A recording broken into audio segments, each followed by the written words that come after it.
Je crois que c'était assez spontané. On s'est rencontrés en début d'année avec Simone. Et puis ensuite, on a évidemment échangé. Et puis, elle était intéressée à lire quelques-uns de mes textes. Donc, je lui ai donné Les enfants de la pleine lune à lire. Et puis là, enthousiaste, elle m'a dit « Ah, j'ai assez envie de le traduire ».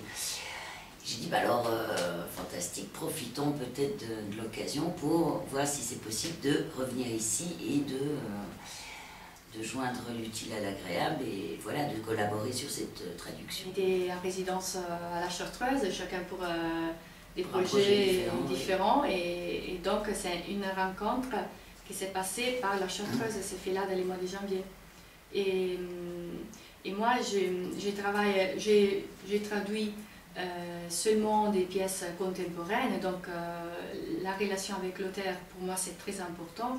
Normalement, je m'engage, puisque l'auteur puisse s'engager un peu au moins dans la dernière phase de la révision, que c'est très important. Donc, je cherche toujours d'avoir au moins une rencontre, quelques heures avec l'auteur.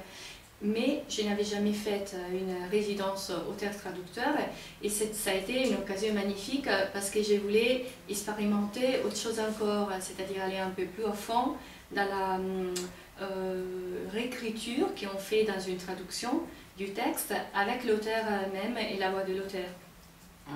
C'est vrai que c'était une chance aussi pour moi parce que je parle donc l'italien et je n'écris pas évidemment et malheureusement, mais je suis d'origine italienne et pour moi c'était aussi un bonheur pour la première fois d'avoir un texte traduit dans ma langue d'origine. Moi c'était vraiment un joli cadeau et le fait vraiment de bien comprendre et puis de pouvoir communiquer avec le traducteur sur des petites choses très précises, etc.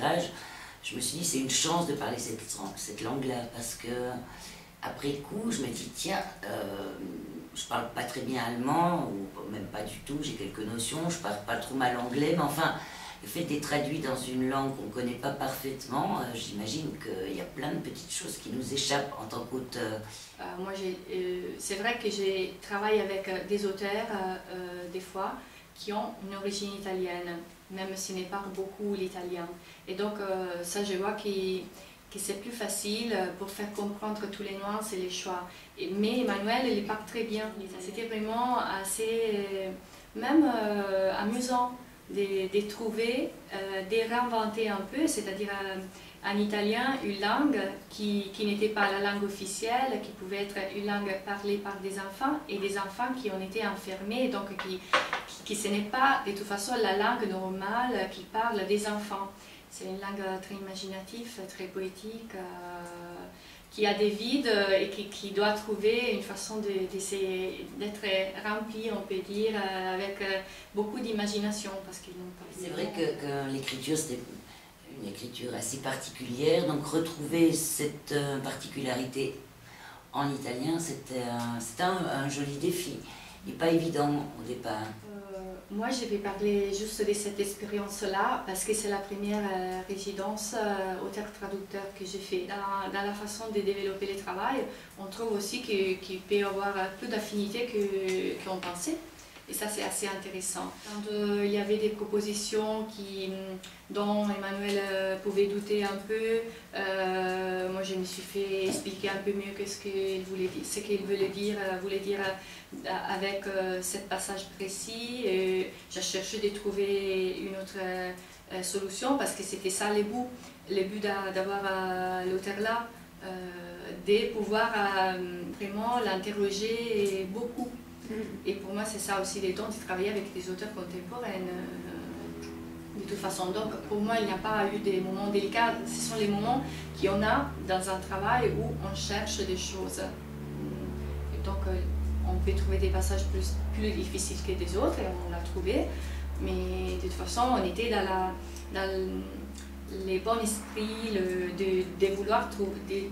Oui, vouloir trouver des solutions. C'est important de bien s'entendre, et puis c'est vrai qu'elle a été toujours à l'écoute de mes questions, ou alors c'est vrai que je pense le fait de parler l'italien aussi, j'ai peut-être été très exigeante parfois, où je voulais vraiment que cette langue soit rendue, enfin que mon parler français soit rendu en italien, donc peut-être que pour elle ça a été plus difficile de collaborer aussi, de manière aussi proche avec l'auteur. Mais moi, je trouve qu'il y a oui, que du positif. En tout cas, pour moi, ça a été vraiment une belle aventure. Et je crois que le résultat s'en ressent. Je crois que on a retrouvé cette musicalité aussi en italien. Et au départ, c'était pas forcément évident de transcrire ça dans une autre langue. C'est vraiment de pouvoir entendre la voix de l'auteur. Pas la voix de l'auteur maintenant vivant là, mais la voix de l'auteur dans les textes. Donc c'est une chose assez délicate parce que c'est une chose aussi d'affinité avec une parole précise qu'on trouve dans un texte. Et donc la première chose, c'est de se mettre à l'écoute de cette voix-là. J'ai collaboré à cette traduction, mais bon, c'est quand même le gros de la traduction, c'est Simona qui l'a fait. Et c'est vrai que j'ai pu donc avoir cet œil extérieur, cette collaboration aussi justement de ces petites touches, ces petites précisions à transcrire, retranscrire en italien. Mais non, ce texte, je ne l'ai pas touché, je ne l'ai pas réécrit en français ni en italien, non. Je crois que j'en suis contente tel qu'il est. Pourtant, ça m'arrive souvent de retravailler des textes ou plus tard de revenir sur certaines scènes, etc. Mais celui-là, je crois que je ne vais pas le retoucher. C'est un petit objet qui est là comme ça et je crois qu'il se suffit à lui-même. Je ne vais pas commencer à le sabrer ou non, je pense que je n'y ai pas touché du tout et j'ai pas du tout envie d'y toucher, je l'aime bien comme il est. Bon, on est très fiers, on vient de terminer. On a terminé hier. Une chose qui ça a été très important, moi je suis auteur aussi, mais je viens à la Chartreuse seulement en tant que traducteur. Et donc je sais, cette fois-là c'est la 3e résidence que j'ai fait, que quand je viens à la Chartreuse pour traduire, j'ai traduit. Je viens avec un projet et je vais le terminer. Cette fois-là, en plus, parce que je vais le terminer, mais il y a toujours la révision que j'ai fait hier, donc je me prends encore une petite période normalement pour consulter l'auteur. Cette fois-là, dès que le travail s'est fait en même temps avec l'auteur, parce que moi j'ai travaillé les premières ébauches et après j'ai demandé tout de suite à Emmanuel de pouvoir se rencontrer. Le travail s'est fait, c'est-à-dire on est arrivé à terminer la traduction. Oui, je pense que c'est un gain de temps, le fait de pouvoir travailler vraiment, collaborer comme ça de manière aussi proche, sur une période donnée. On vit dans un lieu séparé l'une de l'autre évidemment, mais on a la possibilité de se rencontrer tous les jours, de travailler de manière efficace. Donc je pense que c'est un gain de temps appréciable. Et puis aussi le fait de se concentrer sur ce travail-là sur une période de 3 semaines. On lâche pas le morceau, donc on n'a pas le temps de se disperser. On rentre dans les textes, c'est-à-dire que les textes, on rentre nous dedans et les textes entre nous. Pour moi c'est ça. Et on n'a pas la possibilité même de s'échapper. Des fois tu veux échapper, mais au contraire, t'es la Chartreuse, la Chartreuse en plus. Oui, la Chartreuse c'est mais c'est très bien justement. Oui.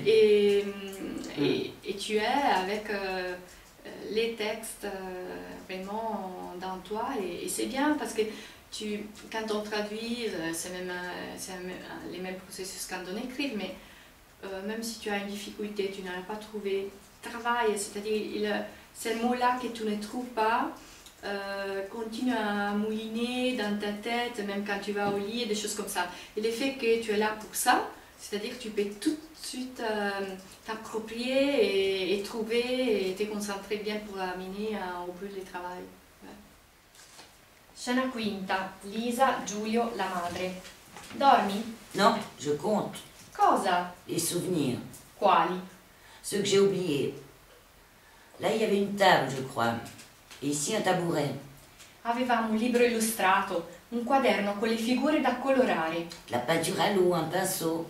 Un pallone, uno spazzolino da denti, un pettine con i denti e una spazzola per i capelli. Un balai, des souliers à lacets, un cheval à bascule, un oreiller chacun. Una scatolina musicale, una maniglia alla porta.